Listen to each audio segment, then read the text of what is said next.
वो इमाम अहमद रजा खान जिसके इल्म का डंका पूरी दुनिया में बज रहा है और बज रहा था, उसने अपनी सर की पगड़ी को उतार के सैयदजादे के कदम पे रख दिया। वो इमाम अहमद रजा जिसने नबी की शान में कभी कहा था मुस्तफा जाने रहमत पे लाखों सलाम, शमे बज़्म हिदायत पे लाखों सलाम। वो इमाम अहमद रजा जिसके इल्म का जवाब नहीं था, उसने अपने सर की पगड़ी को उतार के नबी के शहजादे के कदमों में रख दिया। वो इमाम अहमद रजा जिसके तकबे का जवाब नहीं है, उसने अपने सर की पगड़ी को उतार के सैयदजादे के कदमों में रख दिया। वो इमाम अहमद रजा जो हजारों तलबा का उस्ताद है, उसने अपनी पगड़ी को उतार के सैयदजादे के कदमों में रख दिया। वो इमाम अहमद रजा जो हजारों किताबों का मुसन्निफ है, उसने अपनी पगड़ी उतार के सैयदजादे के कदमे पे रख दिया। वो इमाम अहमद रजा जिसने कौम को कंजुल ईमान जैसा तोहफा दिया था, उसने अपनी पगड़ी को उतार के सैयदजादे के कदमों पे रख दिया। वो इमाम अहमद रजा जिसने उम्मत मुस्लिमा को अद-दौलतुल मक्किया जैसा खजाना दिया था, उसने अपनी पगड़ी उतार के सैयदजादे के कदमों में रख दी। वो इमाम अहमद रजा जिसने ताबा रज़विया जैसा तोहफा उम्मत मुस्लिमा को दिया था, उसने अपनी पगड़ी को उतार के मुस्तफा जाने रहमत के नवासे के कदमों में रख दिया। वो इमाम अहमद रजा जिसने जीते जागते अपने सर की आंखों से मुस्तफा का दीदार फरमाया, उस इमाम अहमद रजा ने अपने सर की पगड़ी को उतार के नबी के शहजादे के कदमों में रख दिया।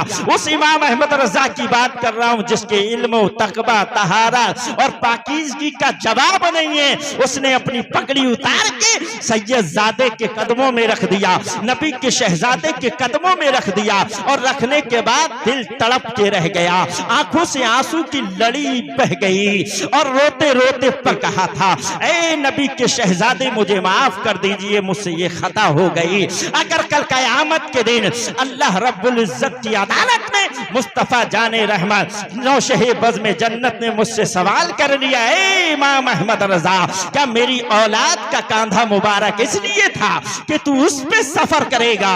अगर ये सवाल मुस्तफा ने कर लिया तो इमाम अहमद रजा अपने नबी की बारगाह में क्या जवाब देगा? मुझे माफ कर दीजिए नबी के शहजादे, मुझे माफ कर दीजिए। अस्सलातु वस्सलामु अलैका या रसूल अल्लाह, अस्सलातु वस्सलामु अलैका या हबीब अल्लाह, अस्सलातु वस्सलामु अलैका या नबी अल्लाह व अला आलिका व सहाबिका सय्यदी या रसूल अल्लाह सल्लल्लाहु ताला अलैहि वसल्लम।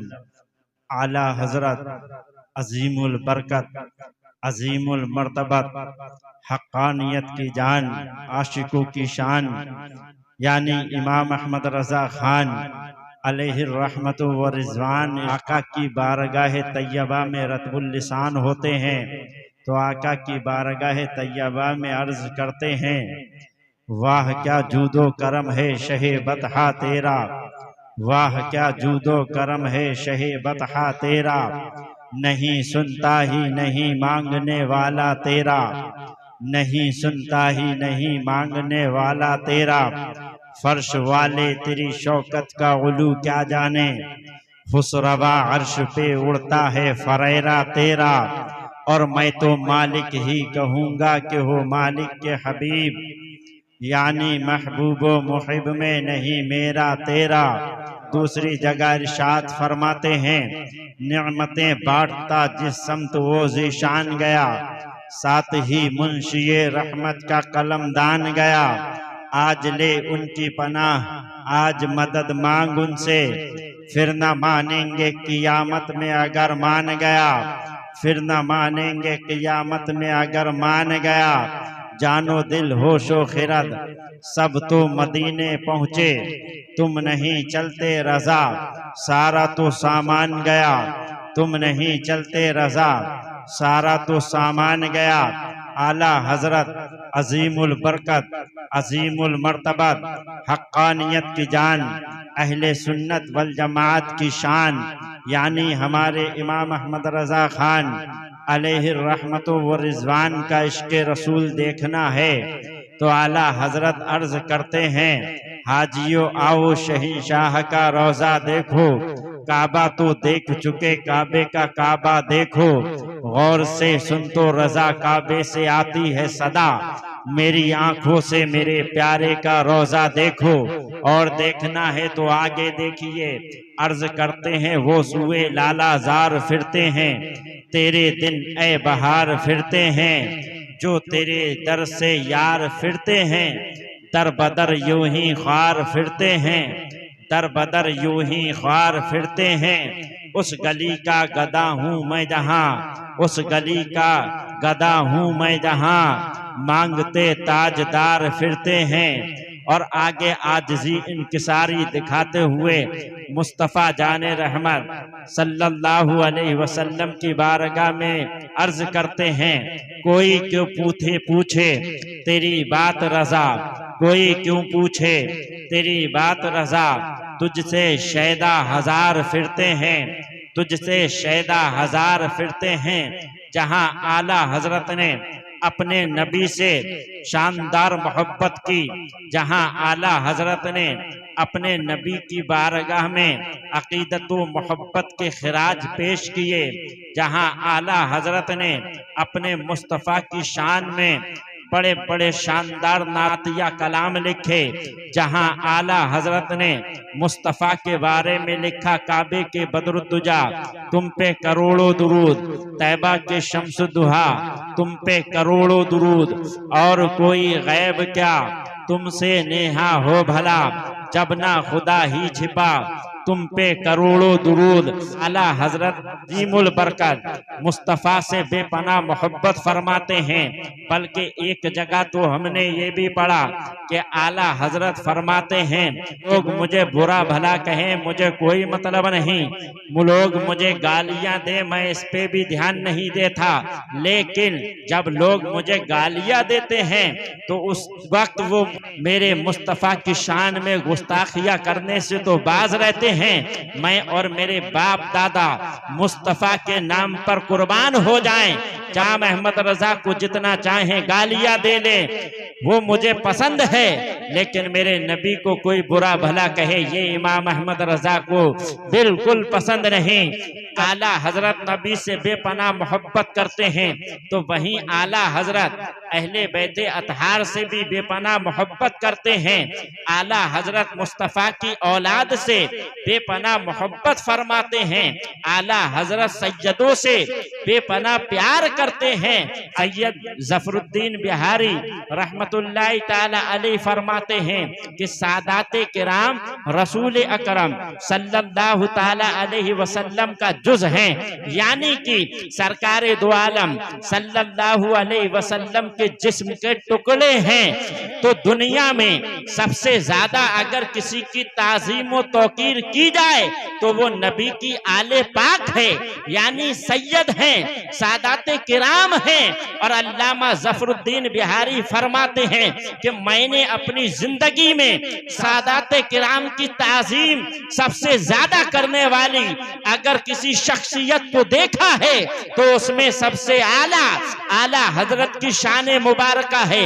आला हजरत नबी की आल से बेपनाह मोहब्बत फरमाया करते थे, बेपनाह प्यार किया करते थे। सैयद नईमुद्दीन मुरादाबादी मुरादाबाद से चल के आला हजरत अजीमुल बरकत की बारगाह में आते थे तो आला हजरत उनके इस्तकबाल के लिए खड़े हो जाया करते थे, शायाने शान उनकी ताज़ीम किया करते थे। सैयद मेहदी हसन साहब महरारा शरीफ से तशरीफ लाते थे, आला हजरत उनकी ताज़ीम के लिए खड़े हो जाया करते थे और शायाने शान उनकी तौकीर ताज़ीम किया करते थे। ये आला हजरत हैं। आला हजरत के दो शागिर्द, एक का नाम मौलाना नूर मोहम्मद साहब, एक का नाम हजरत मौलाना सैयद कनाअत अली रहमतुल्लाहि ताला अलैहि, ये दोनों आला हजरत के पास पढ़ा करते थे। लेकिन मौलाना नूर मोहम्मद साहब रहमतुल्लाहि ताला अलैहि उन्होंने सैयद कनाअत अली साहब रहमतुल्लाहि ताला अलैहि को आवाज दी, तो ऐसे आवाज दी, कनाअत अली कनात अली। जब कनात अली के अल्फाज बोले गए और नाम लेके सैयद साहब को पुकारा गया, आला हजरत भी तशरीफ फरमा थे। उनके कान में जब आवाज आई, आला हजरत ने आवाज देकर फरमाया, नूर मोहम्मद को बुलाओ। मौलाना नूर मोहम्मद साहब जब करीब आए, आला हजरत को जलाल आ गया। मौलाना नूर मोहम्मद साहब को डांट दिया और फरमाया, सैयद जादों को, नबी के शहजादों को ऐसे नाम लेके कौन पुकारता है जैसे आपने पुकारा? कभी मुझे तुमने ऐसे नाम लेके पुकारता हुआ देखा है? यानी आला हजरत कहना चाहते हैं, मैं तुम्हारा उस्ताद हूं, तब मैंने कभी ऐसे नहीं पुकारा और तुमने कैसे कनात अली के नाम से उनको पुकार लिया? आला हजरत ने उनको डांटा और फरमाया, आगे से ख्याल रखिएगा। वो शेर मुझे याद आ गया, तेरी नस्ले पाक में है बच्चा बच्चा नूर का, तू है ऐने नूर तेरा, सब घराना नूर का। नूर बिनते नूर जोजे, नूर उम्मे नूर नूर, नूरे मुतलक की कनीज, अल्लाह रे लमा नूर का, नूरे मुतलक की कनीज, अल्लाह रे लमा नूर का। हुजूर सरवरे कायनात सल्लल्लाहु ताला अलैहि वसल्लम के अहले बैते अतहार हैं, सादाते किराम हैं, उनका अदब कितना शानदार आला हजरत फरमा रहे हैं। आला हजरत से जानिए कि सादाते किराम की अजमत क्या है, सादाते किराम से प्यार कैसे फरमाते थे, सादाते किराम से मोहब्बतें कैसे फरमाते थे। आज जो हम सादाते किराम के हाथ चूमा करते हैं वो हमने आला हजरत से तो ही सीखा है, आला हजरत ने तो ही हमें करके बताया है, आला हजरत ने तो ही नबी की बेटों से, नबी की आल से मोहब्बत करके हमें ये दर्स दिया है कि जैसे आला हजरत ने मोहब्बत की वैसे ही हम भी नबी की आल से मोहब्बत करें, नबी के बेटों से मोहब्बत करें। नबी की बेटों की मोहब्बत हमारे दिलों में आला हजरत ने डाली है। आला हजरत बहुत मोहब्बत फरमाया करते थे। आइए मैं आपको एक और वाकया बताऊं आला हजरत का, उसके बाद में आपकी हैरत की इंतहा ना रहेगी। आला हजरत अजीमुल बरकत की किसी ने दावत कर दी, आपने फरमाया ठीक है हम आएंगे। जब वो दिन करीब आया तो एक पालकी और 4 आदमियों को आला हजरत को लेने के लिए भेजा। पालकी उठाए 4 आदमी अपने कांधों पे लेकर आला हजरत के दौलत कदे पे तशरीफ लेके आते हैं। आला हजरत अपने दौलत कदे से बाहर तशरीफ लाए, देखा पालकी है, कहा हुजूर उन्होंने ये पालकी भेजी है, आप इसमें सवार हो जाइए। लिहाजा आला हजरत पालकी के अंदर तशरीफ ले गए। जो 4 मजदूर थे उन्होंने उस पालकी को अपने कांधे पे रख लिया और कांधे पे रख के चलना शुरू कर दिया। कुछ ही कदम चले थे, आला हजरत अजीमुल बरकत अजीमुल मर्तबत को हुजूर सरवरे कायनात सल्लल्लाहु अलैहि वसल्लम के खून की खुशबू आ गई। आला हजरत फरमाने लगे, रुकिए और ठहर जाइए। पालकी को लेके चलने वाले ठहर गए। आला हजरत ने फरमाया पालकी नीचे रखिए, लिहाजा पालकी को नीचे रखा गया। आला हजरत पालकी से बाहर तशरीफ लाए और पालकी से बाहर तशरीफ लाने के बाद में आपने फरमाया उन 4 को करीब बुलाया और करीब बुलाने के बाद फरमाया, जरा ये तो बताइए आप में से सैयद कौन है?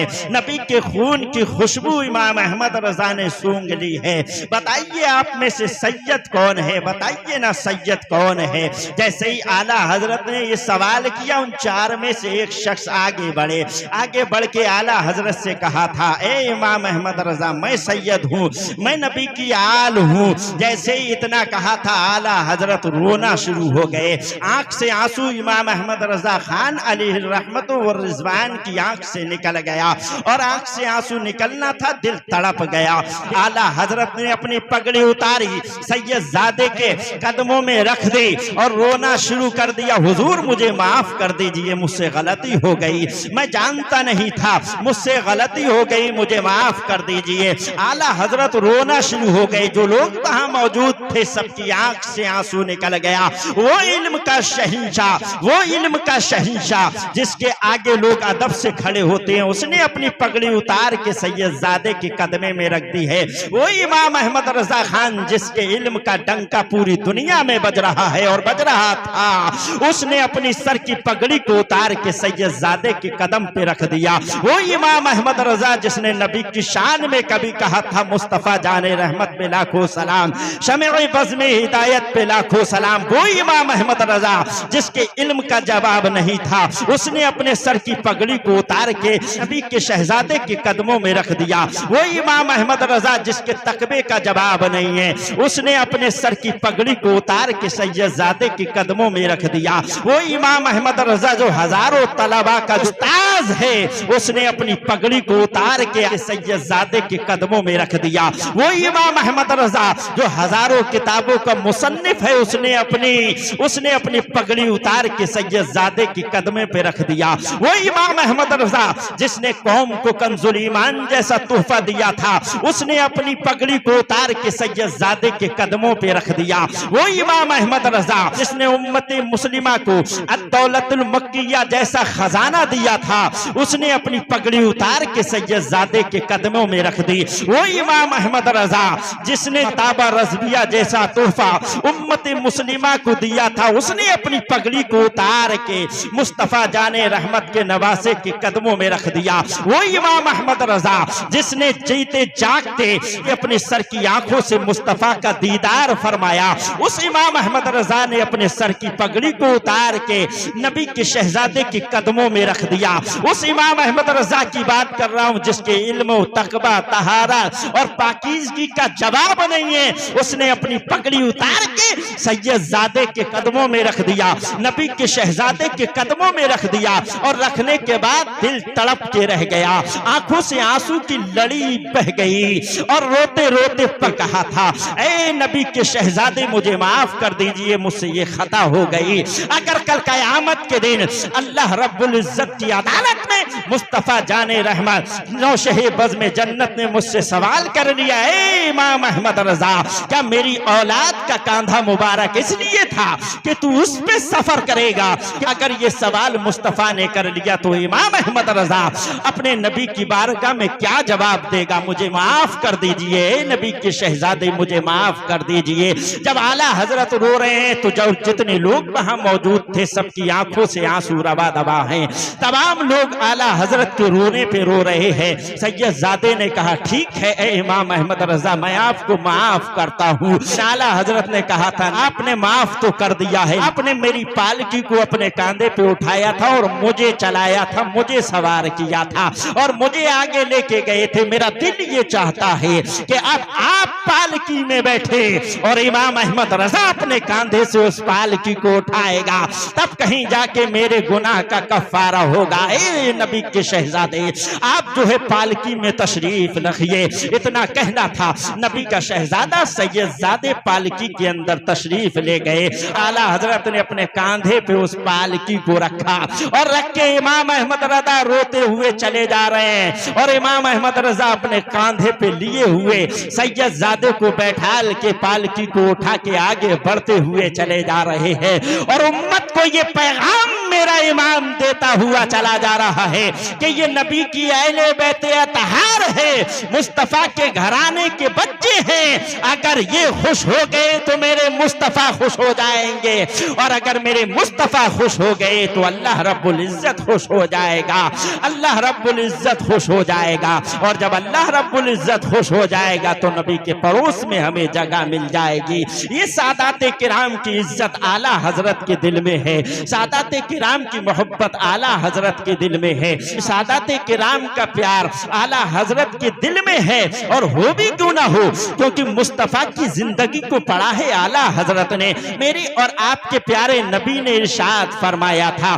जिसने मेरी आल से मोहब्बत की उसने मुझ मोहम्मद से मोहब्बत की, और जिसने मुझसे मोहब्बत की उसने अल्लाह रब्बुल इज्जत से मोहब्बत की। तो आला हजरत ने मोहब्बत करके दिखा दिया कि सादात से मोहब्बत ऐसे की जाती है। इस आला हजरत के इस वाक़ये से मुझे एक बात और याद आ गई मेरे अजीज, सुन लीजिए और मजा आ जाएगा। आगे बढ़ जाते हैं। वो बात ये है, सैयदों की शान क्या है, मकाम क्या है, उस पे ये वाक़या भी आप सुनते हुए चले।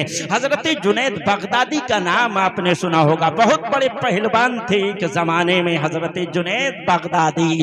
बादशाह की नजर में चहीते पहलवानों में से सबसे ऊंचा नाम अगर किसी का बादशाह की फेहरिस्त में आता था तो वो जुनैद बगदादी का नाम आया करता था। बादशाह की कुर्सी के करीब में जो है जुनैद बगदादी की कुर्सी लगा करती थी। और एक मर्तबा बादशाह ने ऐलान किया था, है कोई जो मेरे जुनैद से कुश्ती करे, है कोई मेरे जुनैद से जो कुश्ती करे। जुनैद बगदादी का नाम वो नाम था। जुनैद बगदादी का नाम सुन के अच्छे अच्छे पहलवानों की पेशानी पे पसीना नमूदार हो जाया करता था। वो दहशत थी। हजरत जुनैद बगदादी का नाम सुन के वो दहशत तारी हो जाती थी कि उनके मुकाबले में पहलवान आने से कतराया करते थे। जब नाम अखाड़े में लिया जाता था कि जुनैद से कौन कुश्ती करेगा, तब लोग थर्रा जाते थे, कौन है जो जुनैद बगदादी से कुश्ती करे, किसके अंदर इतनी जुर्रत है जो जुनैद बगदादी को पछाड़ सके। लोगों के सामने जब बादशाह ऐलान करता था कप कपी तारी हो जाती थी। एक मर्तबा का बयान है, बादशाह ने ऐलान किया, कौन है जो मेरे जुनैद से कुश्ती करेगा। इतना कहना था, हजारों का मजमा सामने मौजूद था। उस हजारों के मजमों में से कोई, उस हजारों के मजमे में से कोई ना बोला। बादशाह ने दोबारा कहा, कौन है जो मेरे जुनैद से कुश्ती करना चाहता है। कोई नहीं बढ़ा। इतने में एक पतला दुबला हाथ ऊपर को उठ गया और हाथ ऊपर को उठना था। बादशाह ने देखा, फरमाया, कौन है जरा सामने तो आइए। जब वो बच्चा सामने निकल के आया, जब उसने हाथ खड़ा किया लोग इधर उधर हो गए। बादशाह ने उस लड़के को जिसने हाथ खड़ा किया था उसके जिस्म का मुताला किया और उसके चेहरे के जोग्राफियों को देखा। इसके जिस्म में हड्डी के सिवा और तो कुछ है नहीं, जिस्म तो है नहीं और जिस्म में दम भी नहीं है। जो ये जुनैद से जो है कुश्ती कैसे करेगा। इसके जिस्म में तो इतनी ताकत ही नहीं लगती है। लागर सा आदमी, पतला सा आदमी, दुबला सा नौजवान आके ये ऐलान पे जवाब देता है, मैं जुनैद बगदादी से कुश्ती करूंगा। लिहाजा बादशाह ने उसको अपने करीब बुलाया। जब वो नौजवान बादशाह के करीब आया, कहा, तुम कुश्ती करोगे जुनैद बगदादी से? कहा, हाँ मैं कुश्ती करूंगा जुनैद बगदादी से। कहा, ठीक है, तारीख मुंतखब कर दी गई, फला दिन को फला तारीख को तुम्हारी और जुनैद की कुश्ती होगी, आप भी आ जाना। लिहाजा वो नौजवान अपने घर चला गया। जुनैद भी ये सोच में पड़ गए, ये पतला दुबला आदमी है, देखने में लागर सा लगता है, कमजोर सा लगता है, देखने में तो इसमें दम नहीं है, लेकिन ये मुझसे कुश्ती क्यों लड़ना चाहता है। हजारों का मजमा अपने घर जा रहा है, लेकिन सोच में पड़ गया वो सुबह कब नमूदार होगी। जो जुनैद बगदादी एक पहाड़ जैसा इंसान है, उसके सामने ये बकरी जैसा दम रखने वाला नौजवान, ये क्या लड़ेगा और क्या नहीं लड़ेगा। आज जुनैद को जिसने चैलेंज किया है वो पतला दुबला सा इंसान है।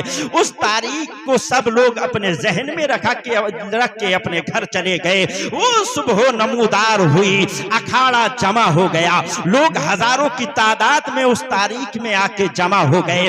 बादशाह की कुर्सी लगी, बादशाह की कुर्सी के पास में जुनैद बगदादी की कुर्सी रखी गई। बादशाह अपने महल से निकल के आया, लोगों ने देखा बादशाह के अपनी कुर्सी पे बैठ गया, जुनैद बगदादी भी आया आके अपनी कुर्सी पे बैठ गए। लेकिन अब हजारों का मजमा सामने है, कुश्ती का वक्त करीब है। जुनैद बगदादी तो मौजूद है, लेकिन वो नौजवान मौजूद नहीं है जिसने चैलेंज एक्सेप्ट किया था, जिसने चैलेंज कबूल किया था, वो भी यहाँ मौजूद नहीं है। वक्त गुजरता चला गया, लोग समझे नौजवान डर गया होगा इसलिए नहीं आया। काफी देर गुजरने के बाद में घोड़ों की टापों की आवाज आने लगी, धूल उड़ती हुई नजर आई तो देखा नौजवान घोड़े पे सवार होता हुआ चला आ रहा है। लिहाजा वो नौजवान जैसे ही आया, इधर से बादशाह ने कहा, जुनैद जाओ, नौजवान आ गया है, तुम्हारी कुश्ती का वक्त शुरू होता है। जुनैद बगदादी अपनी कुर्सी से उठे हैं, इधर नौजवान अखाड़े में आया है, पतला सा है, दुबला सा है, नौजवान है, लागर सा नौजवान आके अखाड़े में खड़ा हो गया। इधर जुनैद बगदादी भी अखाड़े में आके जमा हो गए। कुश्ती शुरू होती है, आपने देखा होगा तो पहले दोनों पहलवान आमने सामने गर्दन में हाथ डाल के कुछ देर जो है आमना सामना होता है, तो एक दूसरे की गर्दन में हाथ डाल के कुश्ती की शुरुआत की जाती है। और जब कुश्ती शुरू होती है तो एक पहलवान ने दूसरे पहलवान की गर्दन में अपना हाथ डाल दिया। हाथ डालना था, नौजवान अपना मुंह जुनैद बगदादी के कान के करीब ले गया और कहा, ए जुनैद, मैं जानता हूं कि तू बहुत बड़ा पहलवान है, बगदाद में तेरी पहलवानी के नाम है, तुझे लोग जानते हैं, तेरे नाम से कपकपा जाते हैं,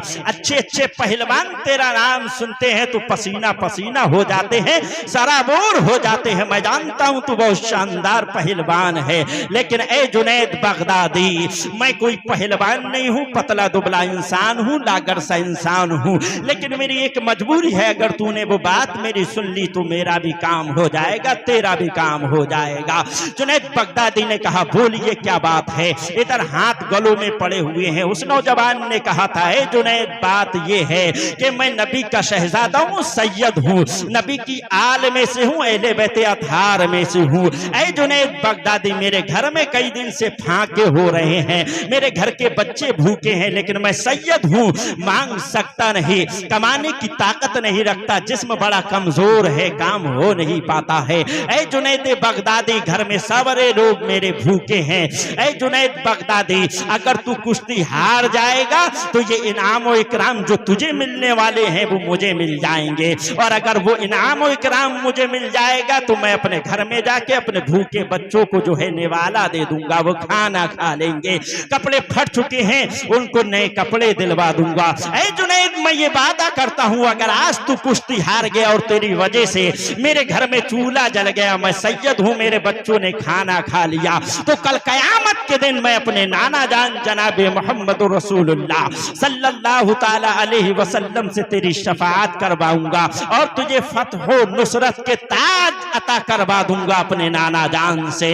इतना सुनना था। जुनैद बगदादी ने कहा, ठीक है। अब इतना कहना था, कुश्ती आगे हुई। नौजवान, पतले से नौजवान, दुबले से नौजवान ने जुनैद को उठा के जो जमीन पे पटका है, बगदादी चारों खाने चित हो गए। इधर चारों खाने चित होना था जुनैद बगदादी का, पब्लिक में हंगामा हो गया, शोर बर्पा हो गया। पतले से नौजवान ने जो है जुनैद बगदादी को पटक दिया है। लोगों ने उस सैयदजादे को अपने कांधे पे उठा लिया, फतह नुसरत के नारे लगाना शुरू कर दिए और उनको इनाम और इकराम से नवाजा, वो चले गए। सैयद साहब को इनाम और इकराम मिले, वो अपने घर चले गए। लेकिन इधर जुनैद बगदादी, जिसकी ताकत के शोर थे, जिसके पहलवानी के शोर थे, जिसका दम का दम था, जिसके लोग जो है तराने गाया करते थे, उस जुनैद को किसी ने देखा नहीं। वो जमीन पे चारों खाने चित पड़ा है, किसी ने देखा नहीं। धूल में सना हुआ जुनैद बगदादी, धूल में लबरेज जुनैद बगदादी पड़ा हुआ है, कोई उसको उठाने को तैयार नहीं। सैयदजादे अपने घर चले गए, सारे लोग अपने घर पे चले गए। जुनैद बगदादी कुछ देर के बाद में उठ के अपने घर की तरफ रवा दवा हो लिए। रास्ते में जो देखता था, ये वही पहलवान जुनैद है जिसकी पहलवानी के कारनामे पूरे बगदाद में मशहूर हैं। लेकिन आज ये जुनैद एक पतले से, दुबले से, लागर से इंसान से गिर के आया है। लोग थू थू करने लगे। जुनैद बगदादी सोच रहे हैं, मैंने अपनी शोहरत को किसी और के नाम पे कुर्बान नहीं किया है, मुस्तफा की औलाद के नाम पे कुर्बान किया है।